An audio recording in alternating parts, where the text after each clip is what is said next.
This is Sunday School Choice, where faith meets education freedom. Welcome back to Sunday School Choice. My name is Nathan Sanders with Ed Choice. This is episode 6 of Sunday School Choice. All the episodes so far have been great. It's been amazing. Lots of good info. And hopefully this is a resource to you guys watching. If you're a pastor or a church leader or a school leader or even a parent, I hope that it's a resource that you guys can take back to your states and your communities and utilize. So today at episode 6, I'm joined with Chris Vas from the Herzog Foundation. They're based in Missouri. Chris, welcome to the podcast. Yeah, thanks so much for having me, Nathan. Excited for today's conversation. Yeah, absolutely. Chris, let's jump right into it. I want to get to know you and get to know the Herzog Foundation, the work that you guys do. Can you kind of introduce yourself and then highlight the Herzog Foundation for us? Yeah, definitely. My background, I grew up in the Chicago area and went to public school my entire educational background, and then ended up going to college at the University of Missouri. And I have been working at the Herzog Foundation since we launched in 2021. I was, I think, the third employee, and now we have close to 50. So we've grown very quickly over the past few years. But the Herzog Foundation has an incredible mission. We aim to advance and accelerate the creation of quality, Christ-centered K-12 education. So really what we do is we provide resources and support to families and schools that are providing Christian education. And we use Christian education broadly. We don't say Christian schooling because we work with homeschoolers. We work with hybrid schools. We work with traditional K-12 Christian schools. And so our goal is to allow them to thrive and be the best version of themselves. And this was really on our founder's heart. Our founder, Stan Herzog, he passed away probably 6 or 7 years ago at this point. And he was an extremely generous and philanthropic man when he was alive. He donated politically, he donated philanthropically all across the globe to help kids. He funded Christian schools. He did a lot of really great charitable work. But most people know him because of the business he built. He built one of the largest private railroad contracting companies in the country, Herzog Contracting. And really, his mission was to create more sustainable transit models. And that's what we're trying to do in Christian education. We're trying to create, with his legacy, more sustainable education models so that more kids can access quality Christian education and that more students are able to reap the benefits of having a quality education. So diving in a little bit deeper to that, Chris, you said you guys were founded just a few years ago. Was there a sort of a core problem that you guys were trying to solve? When that first roundtable got together and said we need something like this, what was the core problem that you guys sought to solve? So when Stan passed away, he left a very clear mission to advance K-12 Christian education, but he didn't really give much else. He passed away suddenly in an accident, and so his handpicked board didn't have a lot of information on exactly how are we going to advance K-12 Christian education. But in the first year of operation, our president traveled around the country and really talked to Christian parents, Christian students, Christian schools, and what we learned is there was a lack of professional development in the Christian education space for Christian school leaders. Meaning, a good example would be, a school starts and it's really successful, and the founding head of school either retires or moves on, and they promote the best third grade teacher, and everyone loves this person, and they are fantastic in the classroom, and they've been at the school for a number of years. And so that person now is in a leadership role at the top of the school. And they are amazing at mentoring the teachers and connecting with the families and the kids. But now they are in charge of a budget, fundraising, marketing. They're in charge of a staff. They're in charge of facilities. And they don't have the professional development available to them that many superintendents and principals and things in the public school system have. And so we thought that's our biggest program we have at Herzog, is we provide that professional development to these school leaders, and we scholarship them. It's completely free to them. And these are intense kind of learning situations where over 2 or 3 days, they come and they're going to learn about marketing and enrollment, donor development, succession planning. They're going to learn about culture building and staff recruitment and retention. They're going to learn about crisis management and school safety. And so these are opportunities when schools are not doing well. It's rarely because of what's happening in the classroom or the faith formation. It's because at the top, the business is not viable. And when schools are kind of stagnant and they want to grow, but they aren't able to, it's generally some sort of business deficit that they're experiencing. And so we aim to fill that gap and provide them with that much needed professional development. Yeah, that's incredible. I think oftentimes it goes sort of unnoticed, if you will, when private school leaders or private, some type of model, homeschool co-ops rather, or micro schools, if it's Christian based or not, I think it goes unnoticed how time consuming and tedious some of these things can be, like you highlighted, budgeting and staff and things like that. And so I think organizations like the Herzog Foundation are so important because, a lot of these schools, as you know, they don't have the extra cash to hire somebody to do this or utilize all these different softwares out there to do all of this stuff. So they have to rely on nonprofit organizations like you guys to step in. And I appreciate you guys so much because I know, and this is segueing to my next question. So you guys are based in Missouri, and I know you guys work with a ton of Missouri schools and families and leaders over there. But talk a little bit about your national focus. You talk a lot about your resources. I know you guys have is it called the SchoolBox sort of a resource for schools. Talk to me about your national reach and how that's developed over the years. Yeah, so we have trained schools in 49 states since we have started and have worked with thousands of schools across the country. We have training hubs. Here in Kansas City is our main hub, which is our headquarters. But we also have training hubs in Fort Worth, Santa Barbara, Nashville, Washington, D.C., Kentucky. And so we're all over the country. We try to make it as convenient as possible for these schools to be able to attend our trainings and access these resources. You mentioned the SchoolBox program. That's one of our programs where we help launch new Christian schools, homeschool co-ops, hybrid schools. And what we do is we put these school entrepreneurs and launch groups through an online course that helps walk them through hey, how do I form my 501c3? How do I actually become an entity? All the way to how do we enroll kids? Are we going to do uniforms or not? What curriculum are we going to do? Because there are a ton, and since we've launched SchoolBox, we've really seen people come out of the woodwork. There are a ton of pastors and churches that want to get involved in education, knowing what's happening in our public school system right now. But if you're a pastor and you say, the church is on board, our church board is on board, I want to do this, we don't even know how to start. And so a lot of these churches kind of seize up and they're not ready to move forward because they don't know where to start.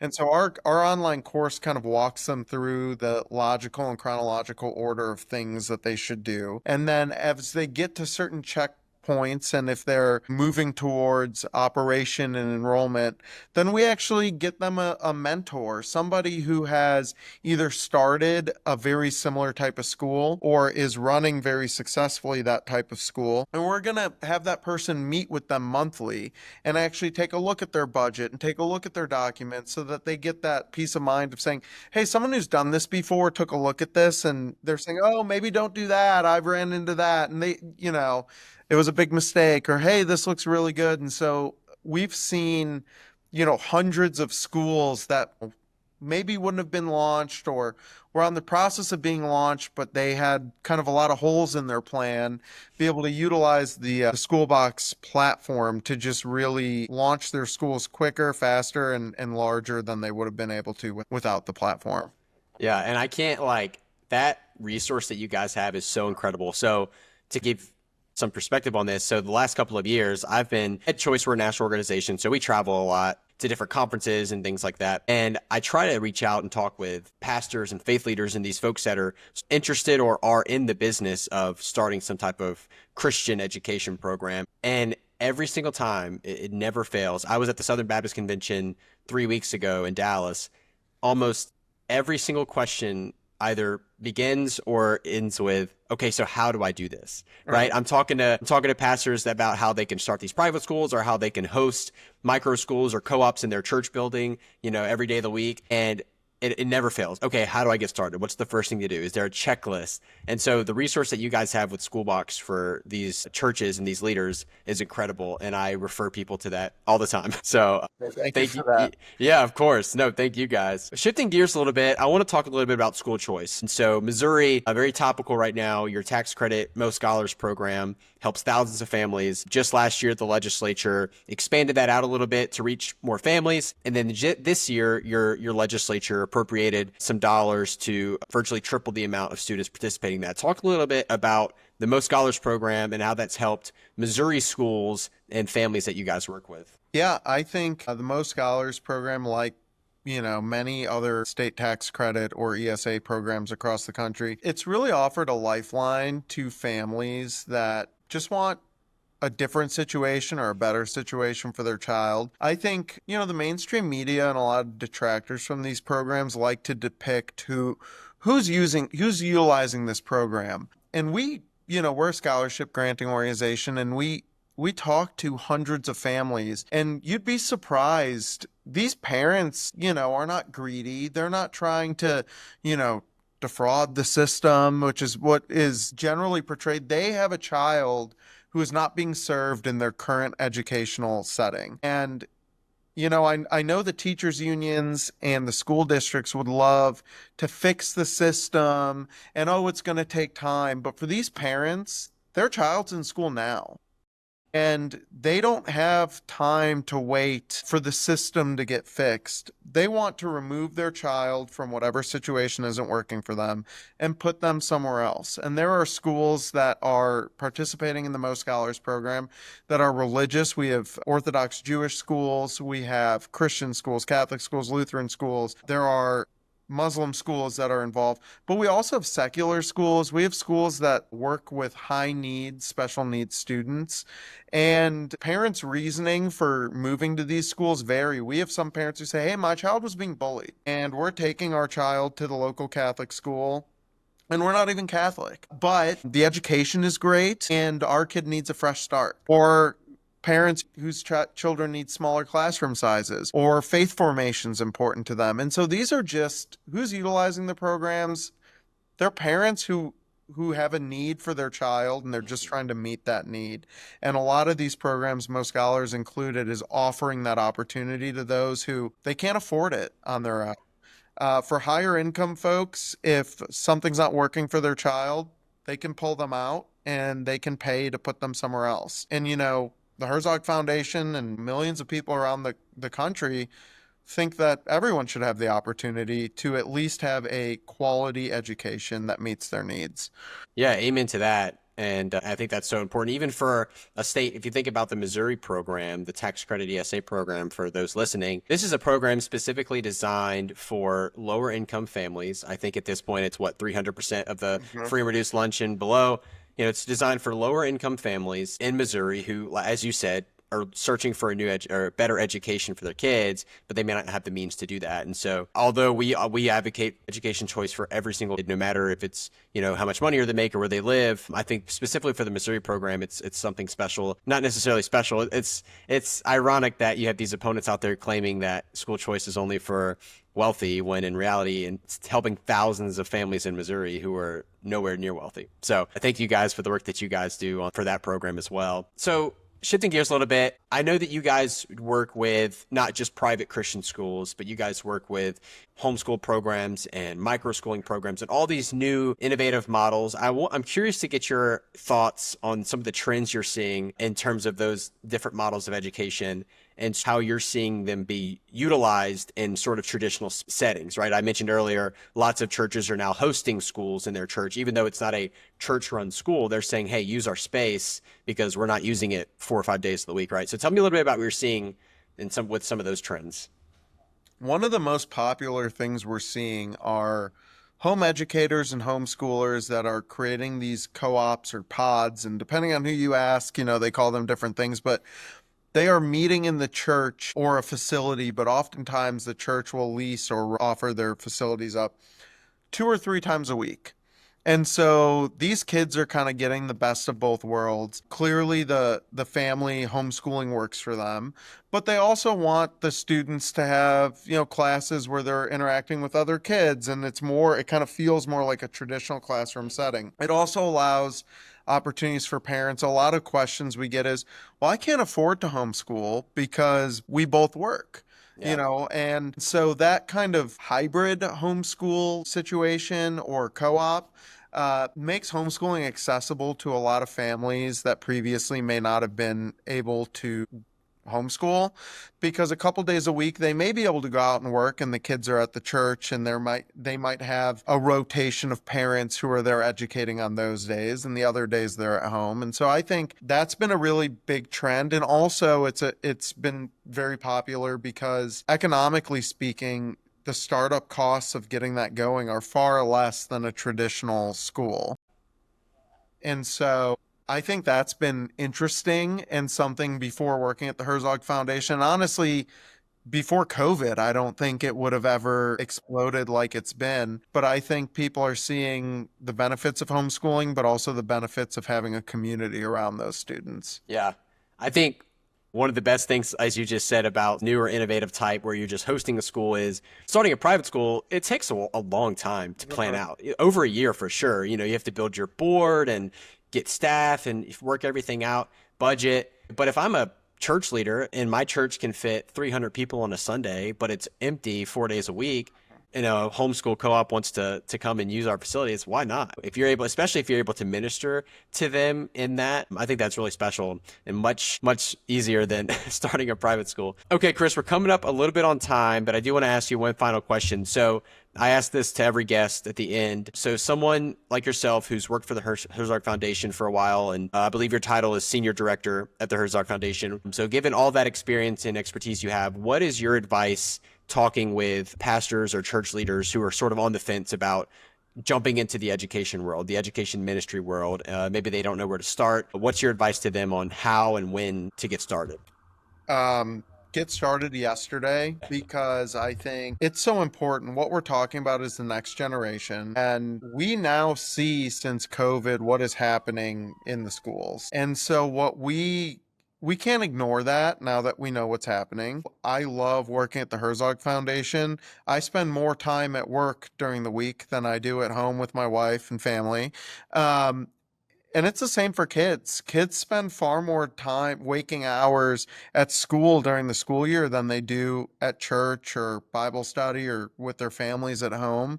And so if you're going to send a child to school for a majority of their waking hours, it is extremely important that the school is reinforcing the values being taught at home, is not arguing against the values of the parents that are sending the kids there. And I think that pastors and church leaders are in a perfect position to be able to serve those kids Monday to Friday when the church is not being used on the weekends.